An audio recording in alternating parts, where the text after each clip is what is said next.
Le lieu secret fait de toi un thermostat et non un thermomètre. C'est important de comprendre ça. Vous savez la différence, je suis sûr, entre un thermomètre et un thermostat. Un thermomètre prend la température.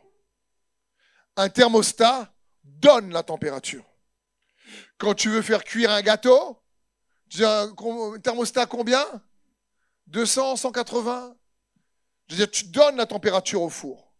La climatisation donne de la température à la pièce. Le frigo donne la température. Un thermomètre prend la température.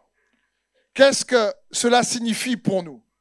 Il est important pour nous de comprendre que le Seigneur veut que nous puissions apprendre, et on va voir ça dans une première partie, à vivre à partir de l'intérieur vers l'extérieur et non de l'extérieur vers l'intérieur. C'est ce que Dieu veut pour nous, qu'on apprenne ça. Pourquoi? Parce que si, en tant que chrétien, une fois qu'on a rencontré Christ, les circonstances extérieures conditionnent et façonnent toujours l'état de notre âme intérieure, c'est qu'on est un thermomètre. Et je comprends qu'on traverse tous des moments difficiles dans la vie. Mais quand tu viens en Christ, on a vu tout à l'heure qu'il vit en nous. Et il désire qu'on puisse comprendre qu'il faut qu'on apprenne à vivre en nouveauté de vie à partir de Christ qui est en nous. Et il est bon pour nous de comprendre que cela signifie non plus marcher par la vue, ce que je vois et que mes sens expérimentent. Donc c'est ça qui conditionne mes états d'âme. Mais en réalité, c'est la prise de conscience qu'il est en moi et ma capacité à extirper, extraire de sa vie qui est dans ma vie pour la manifester de l'intérieur vers l'extérieur. C'est ce que Dieu désire. C'est quelque part, quand les choses de la vie, et on traverse tous des moments difficiles, sont compliquées, au lieu de constamment être un thermomètre, on a la possibilité de devenir un thermostat. Mais pour cela, la pratique du lieu secret est une stratégie divine incontournable pour apprendre à devenir celui ou celle que Dieu veut qu'on devienne en union avec le Christ qui vit en nous. Et encore une fois, cela ne s'adresse pas juste à des ministères, ça s'adresse aux enfants de Dieu. Parce que le lieu secret, c'est quand tu rentres dans ta chambre, ton Père qui voit. C'est pas là une question de fonction, c'est pas ton patron, c'est ton Père. Ça parle, encore une fois, comme je vous le disais, quand je rentre dans le lieu secret, c'est pas en tant que pasteur, c'est en tant qu'enfant de Dieu. Et si tu es un enfant de Dieu, Dieu t'appelle à avoir un lieu secret, un lieu d'intimité solide avec lui pour apprendre à vivre à partir du potentiel que Christ a mis en toi, c'est-à-dire Jésus lui-même.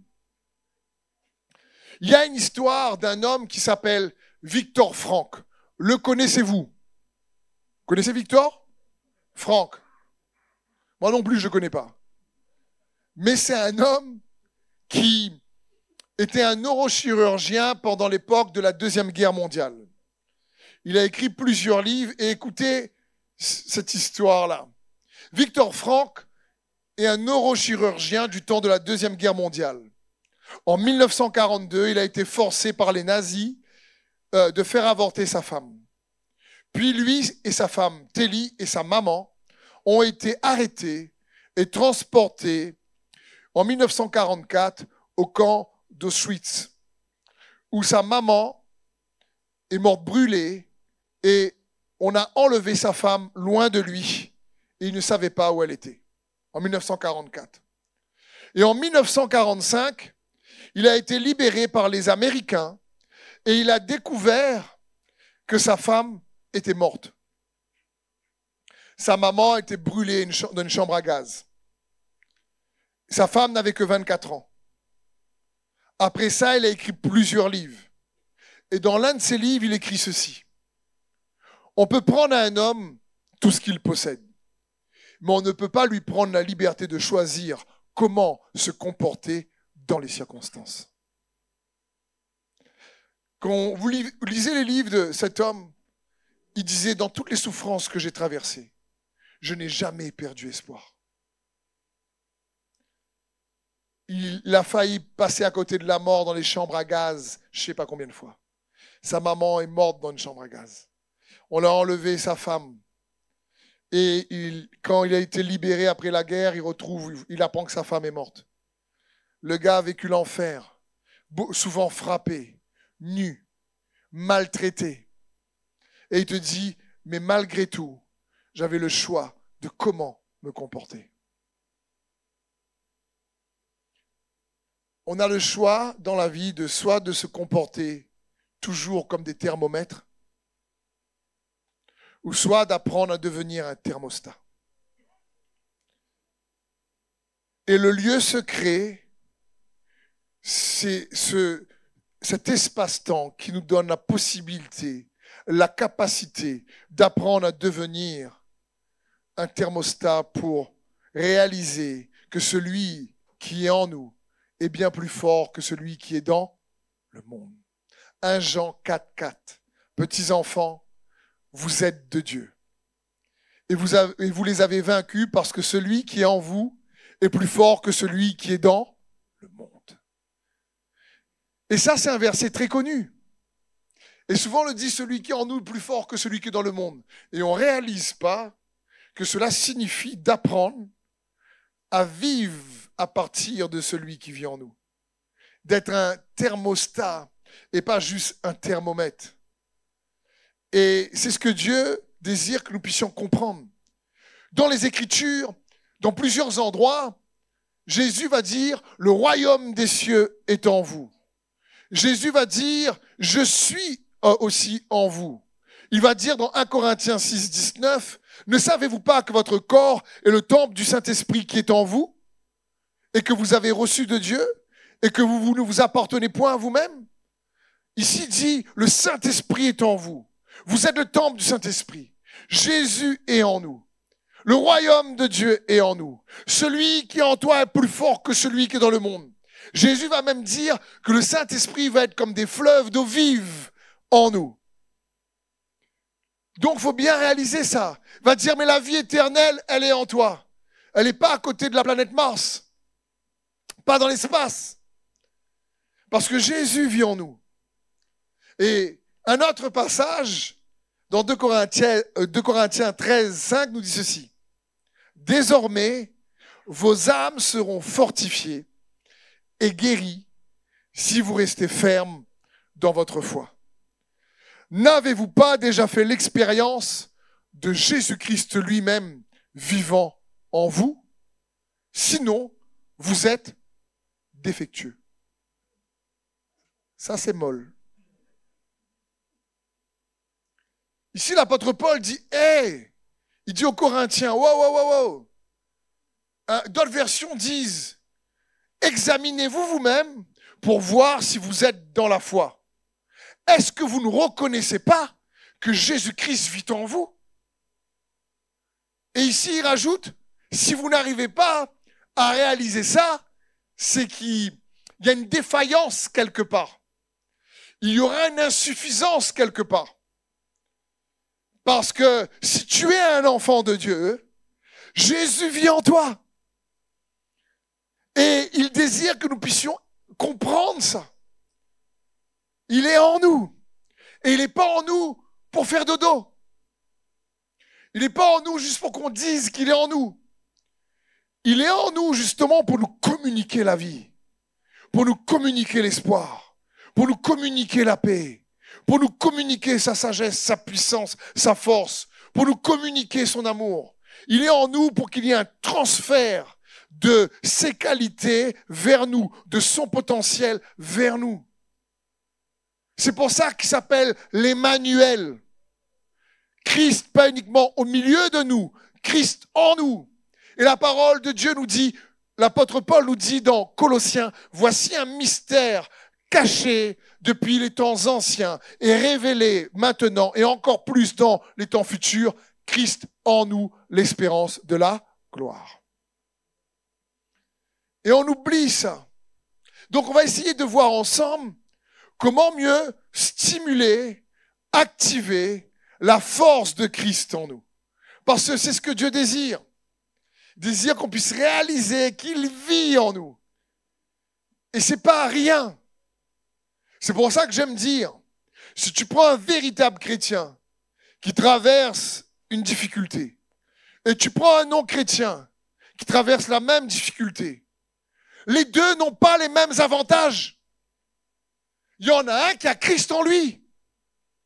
Il y a un bénéfice qui doit être incomparable. Et il est bon pour nous donc d'essayer ensemble de stimuler, activer cette force de Christ en nous. Et la première chose à comprendre pour la stimuler, c'est qu'il nous faut apprendre à demeurer en lui, à s'enraciner, si tu préfères, en lui. Psaume 91, 1. Celui qui habite dans la demeure secrète du Très-Haut logera à l'ombre du Tout-Puissant. Un psaume aussi très connu. Mais je vous l'ai dit la fois dernière, ce psaume, le verset 1, nous montre que c'est d'abord une invitation à bâtir un lieu secret, un espace-temps constant, quotidien, où tu prends du temps pour réellement connaître Christ et l'adorer. La Bible dit celui donc qui habite, pas celui qui visite. Celui qui habite dans la demeure secrète. Jean 15, 5 nous dit « Je suis le cep, vous êtes les sarments. Celui qui demeure en moi, nous dit Jésus, et en qui je demeure, porte, dit avec moi, beaucoup.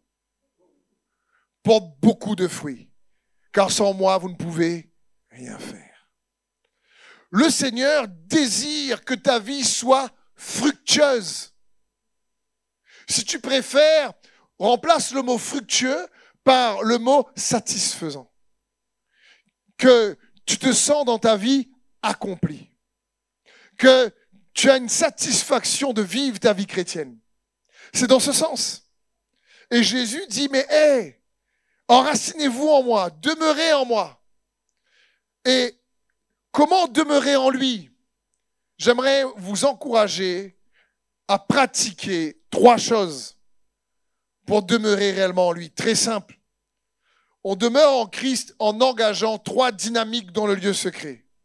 La prière, l'adoration et la méditation.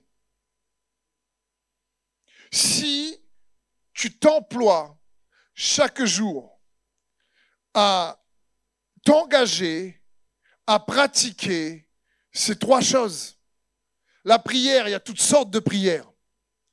L'adoration et la méditation, méditer les Écritures. Pas pour, comme le monde pense, méditer, c'est vider sa tête. Non, méditer, c'est ruminer si tu préfères. Si quelqu'un me dit, je ne sais pas comment méditer, j'aimerais t'aider. Est-ce que tu sais comment t'inquiéter? Si tu sais comment t'inquiéter, tu sais comment méditer. Parce que s'inquiéter, c'est méditer sur les mauvaises choses qui produisent la peur. Donc, tu sais méditer en réalité.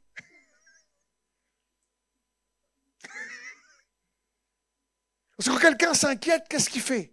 Il rumine constamment dans sa pensée, il tourne dans tous les sens ce qui peut arriver. Donc, méditer, c'est la même chose, rumine dans tous les sens. Mais c'est vérité, c'est promesse, son amour.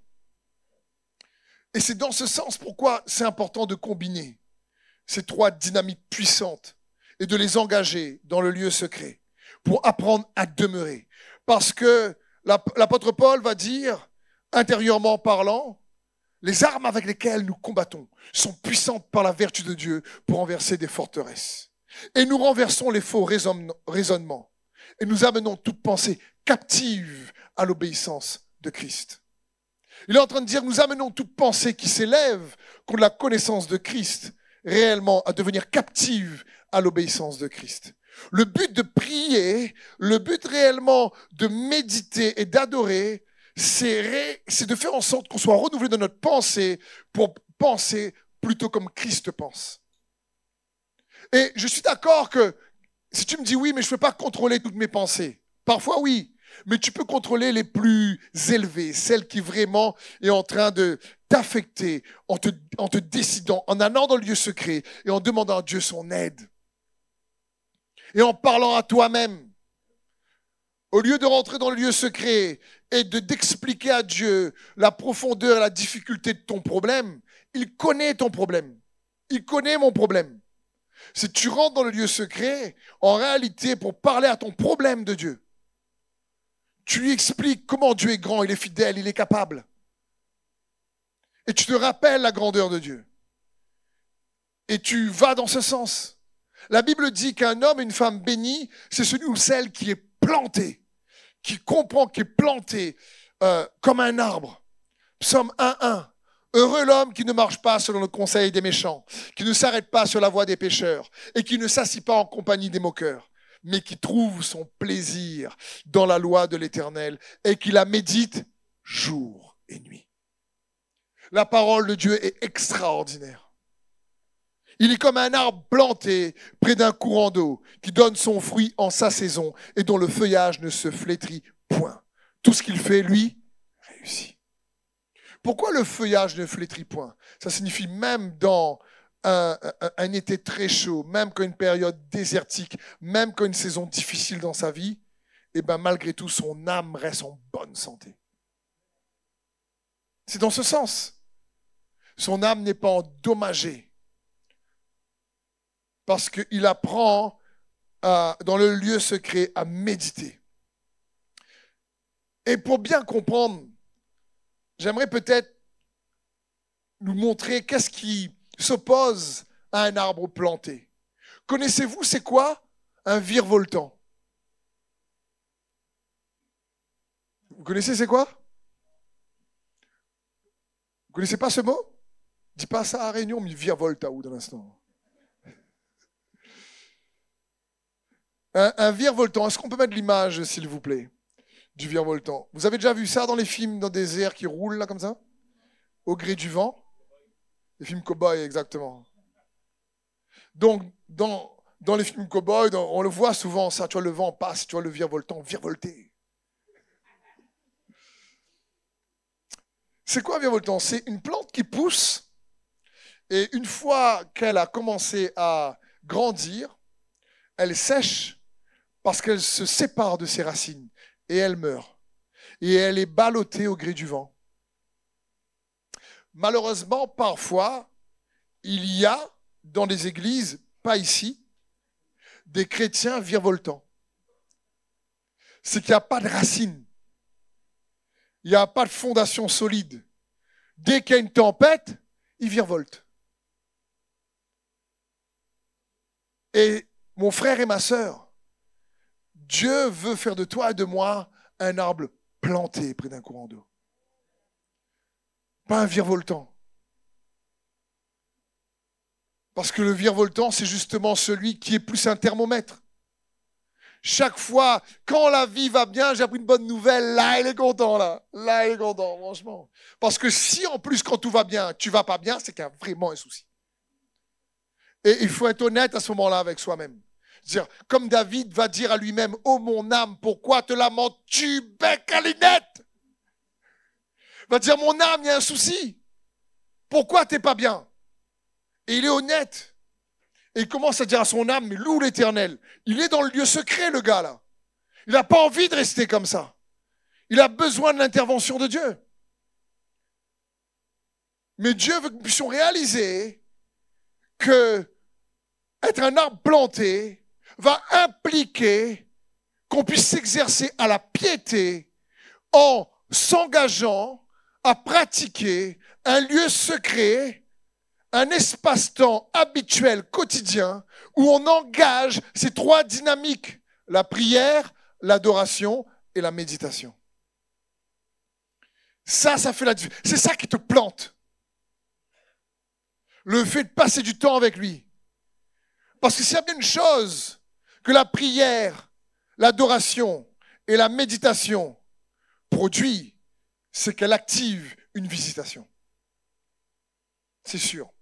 Pour ceux qui le persévèrent, à un moment donné, soit par rêve, soit par une directive, il y a quelque chose qui se passe. Il y a une lumière qui arrive pour chasser les ténèbres. Il y a quelque chose qui se passe à l'intérieur. C'est comme ça qu'on apprend à vivre de l'intérieur vers l'extérieur. C'est là qu'on dit, wow, ok. Parce que c'est le troisième point que j'aimerais voir avec vous. Qu'est-ce que cela va produire en nous? Si on engage constamment ces trois dynamiques simples qu'on en parle tout le temps, la prière, l'adoration, la méditation, qu'est-ce que ça va produire? Premièrement, ça va nous donner le courage d'activer l'impossible. C'est pour ça que Dieu dit à Josué, dans Josué chapitre 1, il va dire « Fortifie-toi et prends courage. Médite ma parole jour et nuit. C'est alors que tu auras du succès dans tout ce que tu entreprends. Mais fortifie-toi et prends courage. » Se fortifier, pourquoi? Pour méditer sa parole. Parce que Dieu sait que si tu prends du temps à méditer sa parole, peut-être que tu as l'impression que rien ne se passe. Mais crois-moi, il y a beaucoup plus de choses qui se passent dans ton âme que tu le crois. Bien plus. Et lorsque Josué est en train de méditer pour savoir comment faire pour trouver une stratégie qui vient d'en haut pour pouvoir conquérir Jéricho, alors il a une visitation du commandant de l'armée de l'Éternel qui dit « Je suis venu pour prendre les commandes ». Automatiquement, quand quelqu'un persévère, il aura accès. Dieu va lui-même te donner une capacité qui vient de lui. C'est ce que Jésus dit lorsqu'on a lu, et on va le relire, Jean 15, 5. Je suis le cep. Vous êtes les sarments. Celui qui demeure en moi et en qui je demeure porte beaucoup de fruits. Car sans moi, vous ne pouvez rien faire. Il est en train de nous dire ici que le secret d'une vie fructueuse, le secret d'une vie puissante, en réalité prend racine dans le lieu secret. C'est ça le secret. C'est le lieu secret. Et quand tu développes ce lieu secret, qu'est-ce qui se passe? De quel type de fruits Jésus parle? Il parle des fruits de l'impossible. Dieu ne nous donne pas la foi pour faire ce qui est possible. Dieu nous donne la foi pour faire ce que nous, on n'est pas capable de faire. Pourquoi Dieu nous donne la foi? Pour faire ce que lui est capable de faire. C'est pas pareil. Est-ce que tu as déjà entendu une personne, peut-être pas toi, qui dit « Ah, moi, on m'en demande trop, j'arrive pas à faire ça. Moi, je suis pas qualifié, j'arrive pas. » Et je comprends en fonction des talents. Mais il faut bien comprendre que Dieu, lui, nous appelle à faire l'impossible. Quand quelqu'un dit « c'est pas possible pour moi de changer », c'est pas possible pour moi de pouvoir, si je suis colérique, d'être doux. C'est pas possible pour moi de pouvoir être un super mari, une bonne épouse. C'est pas possible pour moi de me libérer de cette addiction. C'est pas possible pour moi. C'est que tu n'as pas compris, c'est ce que Dieu, lui, t'appelle à faire l'impossible. Ce qui est impossible pour l'homme est possible pour Dieu. Et c'est possible pour lui. C'est pour ça que Dieu nous donne la foi. C'est son cœur. Jésus nous appelle pas juste à faire ce qu'on peut faire. Parce que les fruits dont il parle, c'est les fruits qui dépendent de lui. La pression, elle n'est pas sur toi pour faire des fruits extraordinaires. Elle est sur lui. Mais il n'a pas de pression, lui. Il veut juste demander, toi et moi, de demeurer en lui. Il ne nous a pas dit d'être parfait. Il a dit, demeure en moi. Demeure en moi. Passe du temps avec moi. Cherche-moi. Et alors, tu vas porter beaucoup de fruits. Et ce qui te paraît impossible peut devenir possible. C'est ce que Dieu veut. Mon frère, ma sœur, il vit en toi. Regarde ton ventre. Regarde. Où il est là ou il n'est pas là? Donc, il faut bien comprendre. Et il vit dans notre esprit. Parce que quand il vit en toi, on se dit, il vit où? Dans l'estomac, le pancréas, le cœur. Il vit dans notre esprit. Vous connaissez l'histoire dans Matthieu 8, où les disciples sont dans une barque avec Jésus. Et la Bible dit qu'une grande tempête se leva sur le lac. Et des vagues passaient par-dessus le bateau. Et pendant ce temps, la Bible dit que Jésus dormait. Et les disciples s'approchèrent de lui et puis il dit « Seigneur, Sauve-nous. Nous sommes perdus. Voulant dire, Seigneur, fais une affaire. Tu vois pas qu'on va mourir? Il faut bien comprendre que là, on parle à des hommes qui exercent ce métier depuis leur jeunesse. Donc ça signifie que là, la mer était vraiment démontée. Ils ont peur pour leur propre vie. Et Jésus, lui, il dort. Et quand Jésus se réveille, il va leur dire, pourquoi avez-vous si peur? Et il va leur dire, votre foi est bien petite. Ensuite, il parle lui-même au lac sévèrement et au vent. D'abord au vent, c'est très important, parce que le vent, c'est ce qui active, c'est le moteur qui fait que les vagues sont fortes. Le vent, on ne le voit pas, mais on sent ses effets. Donc, le problème, ce n'est pas les vagues, c'est le vent derrière. Souvent, derrière nos conflits, derrière nos épreuves, on voit les vagues, mais on oublie qu'il y a un vent derrière. Et il est bon pour nous de comprendre ça. Jésus ici parle d'abord au vent et après au lac. Et la Bible dit qu'il se fit un grand calme. Mais comprenons bien, Jésus ici est étonné pourquoi ils l'ont réveillé. C'est comme s'il leur dit, mais vous ne pouvez pas régler ça vous-même. Je vous donne mon autorité. Vous avez mon nom. Vous avez mon sang. Vous avez la nouvelle alliance. Vous avez mon Saint-Esprit. Et tout le temps, vous me réveillez même? C'est plus dans ce sens. C'est comme si Jésus attendait d'eux qu'ils fassent l'impossible. Mais eux, ils n'ont pas compris comme nous tous. Comme quand on a tous des difficultés ou un problème d'adversité, et on ne réalise pas que, wow, il y a un lieu secret où Dieu veut nous donner du courage pour qu'on puisse comprendre que ce lieu secret, c'est comme un lieu d'incubation qui va transformer les impossibilités en possibilités. Par la prière, par la méditation, par la déclaration de foi, par l'adoration, l'abandon. Et ça nous transforme de l'intérieur. Je disais, dans les Écritures, c'est marrant. Jésus dit souvent aux disciples, guérissez les malades. Il ne leur dit pas, allez prier pour les malades. C'est pour lui normal. Il dit, guérissez les malades. Allez. Et mon frère, ma sœur, la parole de Dieu nous dit, 1 Jean 4,4, celui qui est en vous est plus fort que celui qui est dans le monde. L'apôtre Paul va nous dire, ne reconnaissez-vous pas que Jésus vit en vous? Est-ce qu'on est défectueux? Et que personne ne se sente coupable, on est tous parfois un peu défectueux. Hein? Et on rentre dans le lieu secret et on ressent pareil. C'est pas ce que Dieu veut. Comprenez bien, Jésus nous a montré le modèle. Quand il est à Gethsémane et qu'il doit mourir sur la croix, il doit traverser ce chemin de croix, comme on dit, et affronter la crucifixion. Qu'est-ce qu'il fait? Il va dans le lieu secret.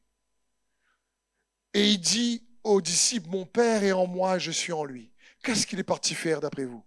Il est parti taper dans la force de son Père pour pouvoir affronter la situation d'adversité qu'il devait traverser afin de ne pas être un thermomètre, mais un thermostat.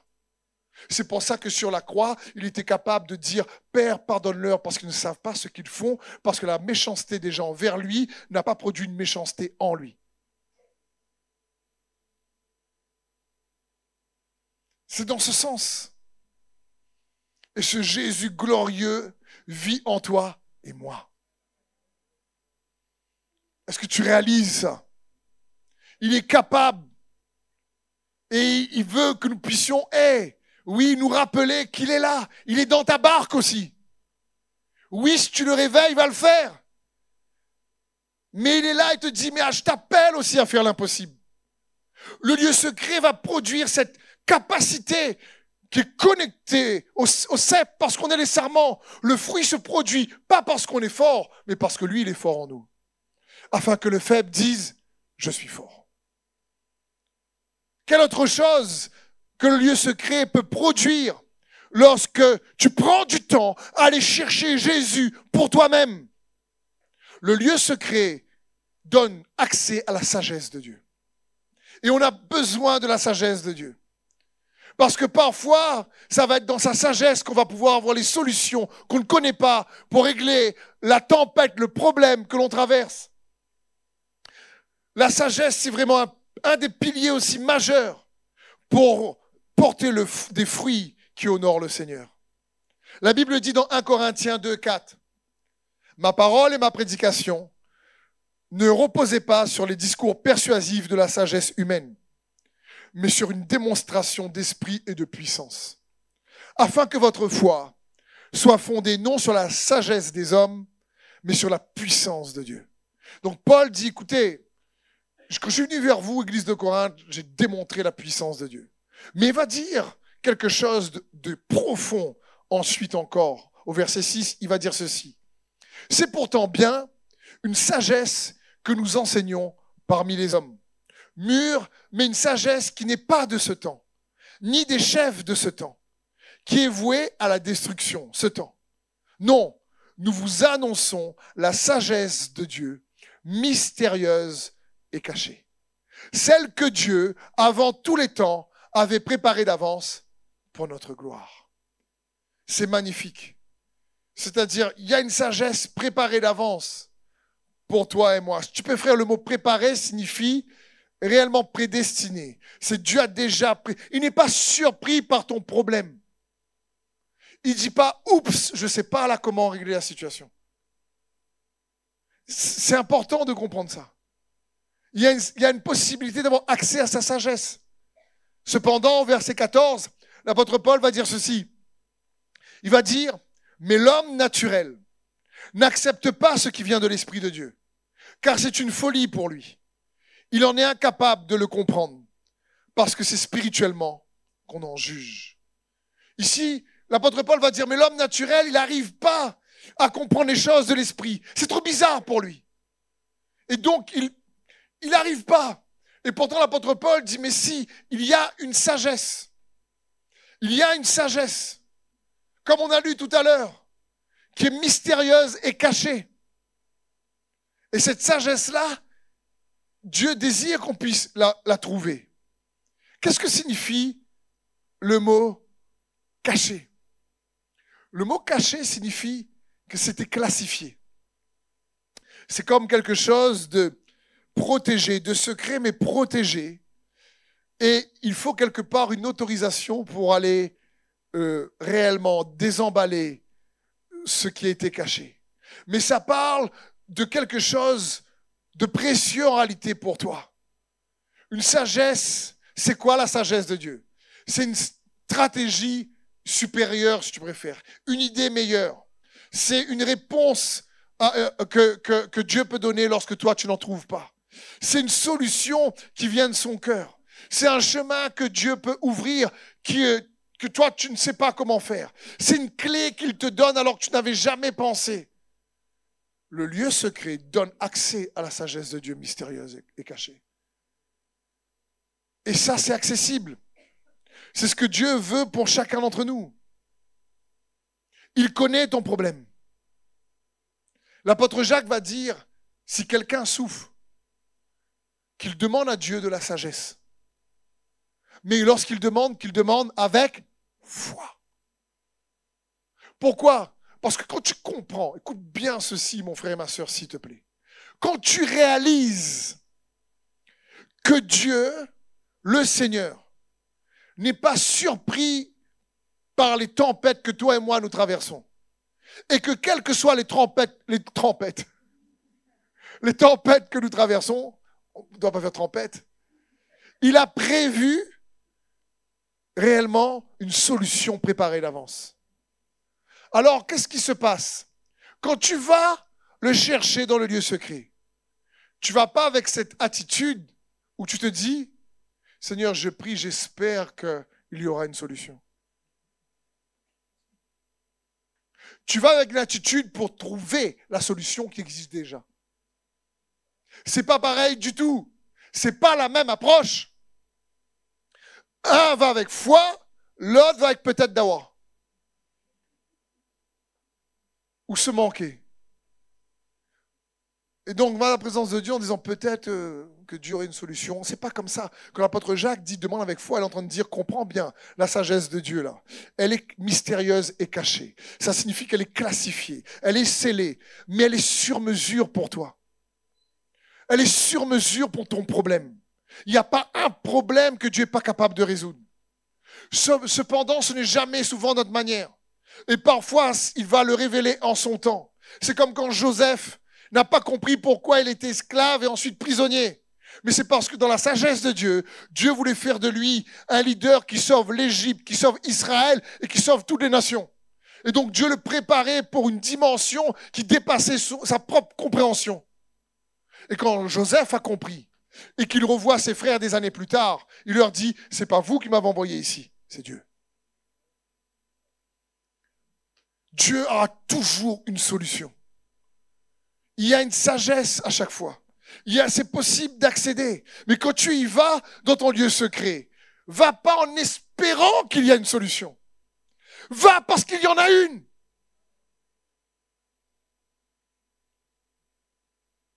Mais elle est classifiée, mystérieuse et cachée. Et c'est pour ça qu'il faut aller chercher. C'est pour ça qu'il faut passer du temps. Dis avec moi, Dieu a une réponse à toutes mes questions. Dis avec moi, il a une solution à tous mes problèmes.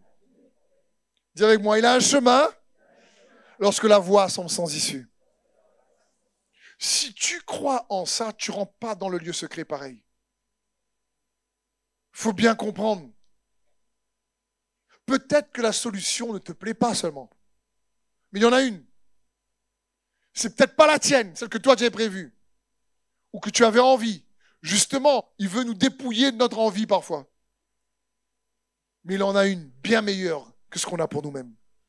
Parce que Jésus t'aime. Parce que Jésus m'aime. Parce que tu es son enfant. Et il te dit, viens dans le lieu secret et ton Père qui voit te le rendra. Il te dit, viens demeurer avec moi. Pratique la prière, l'adoration, la méditation pour les Écritures, pour ne pas être un chrétien virevoltant, mais planté près d'un courant d'eau. Quand tu as un problème dans une difficulté, une tempête, va regarder dans les Écritures ce que la parole de Dieu dit par rapport à ton défi. C'est ce que Dieu veut que nous puissions comprendre, réaliser. Par exemple, le message sur l'envie la dernière fois, j'ai pris réellement des heures à le préparer, à chercher le Seigneur. Et je sais très bien, ce n'est pas juste en une heure qu'on peut tout recevoir. Moi-même, j'ai toujours à apprendre dessus. Et si tu sais qu'à un moment donné, l'envie peut être un danger pour toi, tu vas reméditer dessus. Tu vas réécouter, prendre des notes, dire Seigneur, parle-moi. Un exemple. Je veux dire, à l'époque, moi mon frère m'appelait comme ça un faux calme. C'est-à-dire que je pouvais rester calme longtemps. Mais par contre, à un moment donné, il n'est plus calme du tout. Et ça devenait une mauvaise colère, mais vraiment mauvaise. Mais qu'est-ce que je suis parti faire? Je suis parti chercher tous les versets que Dieu parle sur la colère dans la parole de Dieu.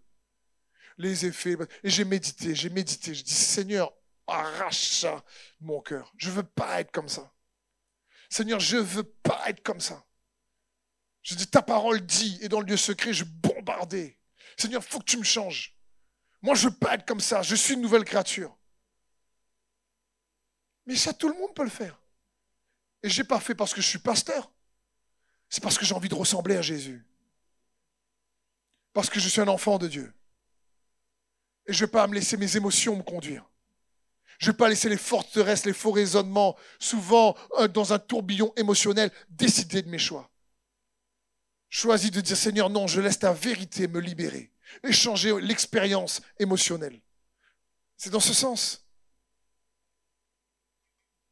Le lieu secret a la capacité, mon frère et ma sœur, de faire de toi, de faire de moi, un thermostat et non un thermomètre.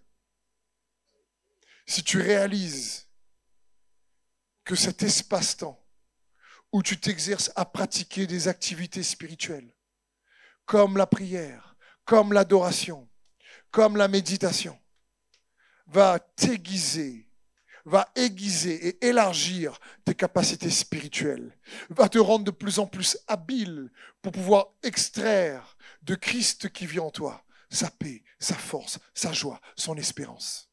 Au lieu de laisser les circonstances extérieures venir éroder la paix, la joie, l'espérance, la foi, tu apprends par ton lieu secret, en communion, en union avec Jésus-Christ, à faire en sorte que cette communion-là puisse diffuser, élargir en toi cette paix, cette joie. Et tu apprends, comme j'essaie toujours de le faire, à vivre de l'intérieur, Christ en nous, vers l'extérieur. C'est le cœur de Dieu pour chacun d'entre nous. C'est aussi ça, apprendre à revêtir l'homme nouveau, qui se renouvelle en Christ. Amen. Merci d'avoir suivi ce message. J'espère que ce message a fortifié votre foi. Merci également pour tous ceux et celles qui nous soutiennent au travers de votre générosité. Vous avez en bas de votre écran un QR code qui vous conduira vers une page qui s'intitule jeveuxbénir.com. Merci de nous aider à propager sa parole. D'ailleurs, si ce message a fortifié votre foi et que vous connaissez quelqu'un de votre entourage qui aurait besoin de l'entendre, n'hésitez pas à lui partager ce message. Aussi, je vous encourage, si vous le souhaitez, à vous abonner à notre chaîne YouTube. Nous avons des messages nouveaux chaque semaine. Nous sommes aussi présents sur d'autres médias dont vous aurez donc les liens dans la description ci-dessous. En tout cas, merci de nous avoir suivis. Soyez bénis.